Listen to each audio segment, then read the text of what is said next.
How do you navigate social situations as an introvert? Coming up, my tips and tricks for how I've created a life where I can talk on camera and talk to people all the time and be okay with it without feeling drained and exhausted every day. What's up, legend? It's Sherman here from Geek Psychology, where I help INFPs find their spark and live a life of meaning and purpose. So, socializing can be quite draining, peopling can be quite draining. And unfortunately, the world is extroverted. It's outside of ourselves. It's all this stuff happening out here, right? We can't just, unfortunately, live a whole entire life within our mind where we can do anything we want and it'd be so good. And yet we need to do stuff in the outer world. We need to talk to people.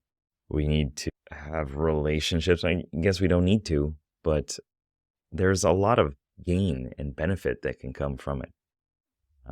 And I know, I've debated just never talking to anybody else again and just living the next 40 years of my life by myself without having any relationships. And part of me at that time was like, actually a pretty good idea. Maybe you should have thought of that before instead of going through all this relational hardship. Anyway, so when we're talking about how do we thrive in a world full of extroverts, there are a couple things that we need to focus on. We need to focus on our strengths. We need to focus on our weaknesses. We need to focus on our goals. What do we want out of this whole thing? Not necessarily in that order, but maybe that's the order that we'll talk about it in. So our strengths in this world of extroverts is that we can slow down. We can get people to think more intentionally and a little bit deeper about certain aspects, about their impact on other people, about the things that they want to have in their lives. I know a lot of people just want to keep moving. They want to just make more and more attacks on the monsters, on the big baddies in their lives without actually reflecting over like, well, was this one even effective, or why am I even fighting this monster? Why don't I just give it a big hug? And we have our own version of that.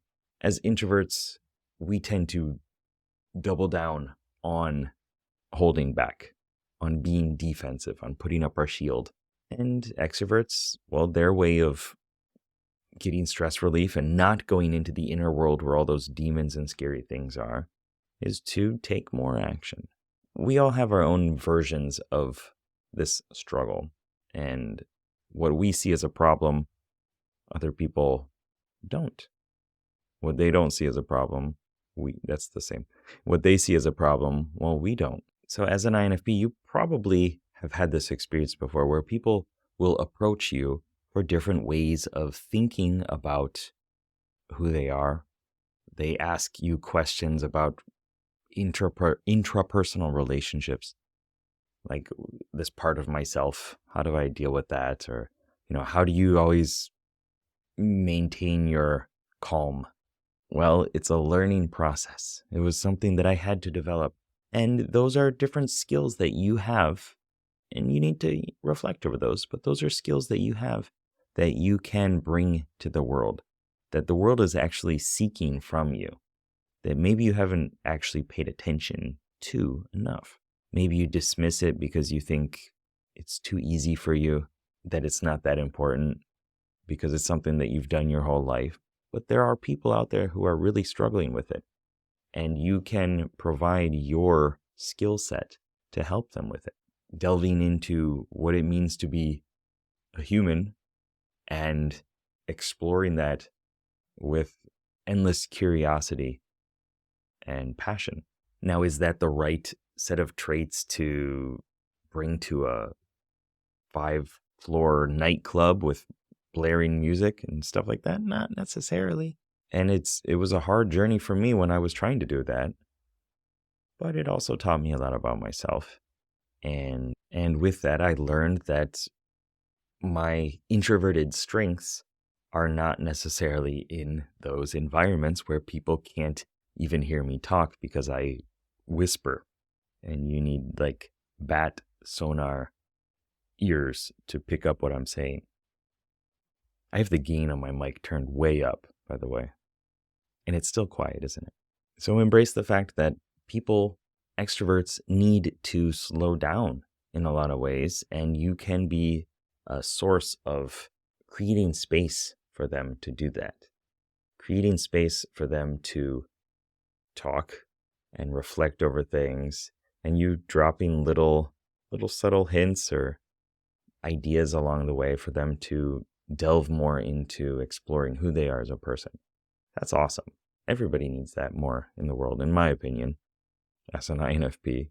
So embrace it.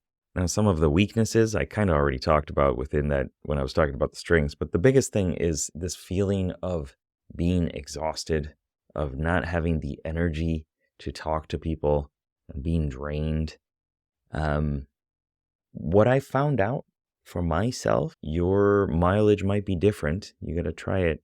It was that when I did it more, when I got out more, when I made it a routine and part of my identity in ways to get out of my house, to go talk to people, to go to events whenever I could, whenever they came up, to experience the extroverted life, well, I started to acclimate to it.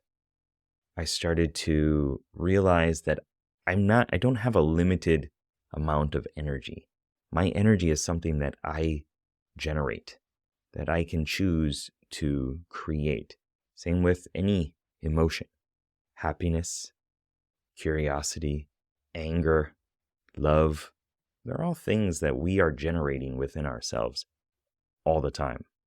And that's physical energy, if we're not talking about an actual health issue, is something that you can generate. And teaching that depressed side of yourself, that's no longer serving you, that it's actually hurting you to not go out there, to not talk to people, to not become more of who you can become. When you teach that part of yourself those lessons, then it's more likely to be able to allow you to talk to other people and to be okay with that and to not feel exhausted by it. There's no need to actually manage your battery like that. One other thing, or actual health issue that when I got over allowed me to have more energy was my eating habits and drinking habits and sleep habits. All these little health routines that were really bad. I would just eat a rice bowl with some tuna and mayonnaise on it, like every day, or some spaghetti that I just heated up or bought at the convenience store. And I would drink and then drink a bunch of coffee, get a couple hours of sleep. Well, of course I'm going to feel exhausted. So when I started taking better care of myself, eating some vegetables, taking some vitamins, getting outside in the sunlight, drinking water, it really helped. It helped me have more energy so that I could generate more of the positive emotions and states that I wanted, so that I could deal with and create different fun, enjoyable circumstances in the outer world, in that extroverted world. I would have more energy, brain energy to talk to people. Extroverted intuition is tiring. It's so active and just pinging all these different brain regions and going crazy. You need energy to do that. And if you don't have your healthcare needs met, then it's hard to generate that naturally through changing your mindset. Another weakness that I was able to overcome in a lot of ways was to have some sort of trust that things will work out. And I only was able to do that by having more experiences. See, our introverted sensing can naturally just lock us into our past and have us continuously think, well, it's never going to work out because it didn't work out that one time 10, 20 years ago, or that time when I was in high school or middle school or elementary school when that one thing happened. Well, that's why it's going to happen this time and next time. So we get stuck within these negatively looped mindsets. And the more experience I got, the more I learned that that one experience that I was judging everything off of is not the only case. That there are so many different possibilities that things can go. And the possibilities, the explorer mindset is exciting. And when you bring that into a conversation with another person, it's fun. You can enjoy tweaking where the conversation is going, joking with other people, teasing people a little bit in a fun, happy, healthy way, hopefully. Every once in a while, it doesn't go that way, but dropping quips and little stories and metaphors, those are all really fun things that come from embracing extroverted intuition with the underlying thought that things will be okay. All roads lead to Rome, so whatever I do, whatever I say, it'll be okay. If you have that mindset, if you get to that point, then things are going to be a lot better in your pursuits to deal with other people in the outer world. And this brings us back to, what are your actual goals with this? Is it because other people, society says that you need to be more extroverted, that you need to talk more? Well, if that's their goal and you don't want to do it, then stop worrying about it. Like, it doesn't matter. You can just tell them to shut up. Just, this is me. This is what I want to do with my life. If you don't appreciate that, then I was looking for the door. It's over there. Right? It doesn't really matter. If they're part of your family, then yes, there are some things that you have to deal with when you're talking to people about their goals for you. But it is your life. If it's because you want to get to the point where you can talk to anybody that you see that you want to talk to, that you want to have a relationship with somebody that's in your future going to be very important to you, and you think maybe you only have one chance to talk to them, which is how I thought about my experiences. Well, that gave me a lot of motivation to go talk to more people and to learn how to extrovert.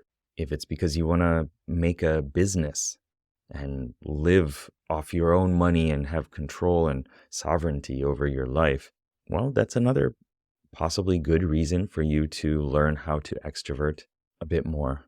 If it's self-development, well, we are all mixed parts of introverted characters within our psyche and extroverted characters. So the better your relationship is with those extroverted cognitive functions, those characters, well, the more integrated you're going to be, the more holistically you can live your life, the less projection you'll have onto other people. Because, well, I don't like extroverted thinking. I don't like organization and creating all these rules and bullying people and money. That's okay to think like that. But if you want to make certain changes in your life, then maybe reassessing your perspective on those extroverted functions and knowing that no function is bad. No personality type is bad. They just have a different approach to reality. Well, that gives you, at least it gave me, a lot more motivation to talk to more people, to be a little bit more outgoing, a little bit more bubbly, to be able to highlight different aspects of myself, to not want every conversation to go to basement level 100 of depth of topic, and to just be able to talk about random stuff that comes up and enjoy it. It wasn't always like that. And still, of course, I would rather have a deep conversation than talk about the weather. But I like where I'm at right now. And that's because I learned how to thrive in a world full of extroverts. And I learned how to utilize my personality type in order to network better, to talk to people, to market, to help more people, because I'm more comfortable talking to them. If I hid off the camera like this every time I talked to somebody, I wouldn't have as much of an impact as I am right now, and I could or can still in the future. So I have a question for you. Who will you not become if you continue to focus on all the negative aspects of extroverting? Let me know down below in the comments, or email me, or find me on Facebook or Instagram or TikTok or wherever else. Let me know. I want to know. See you in the next video. Peace.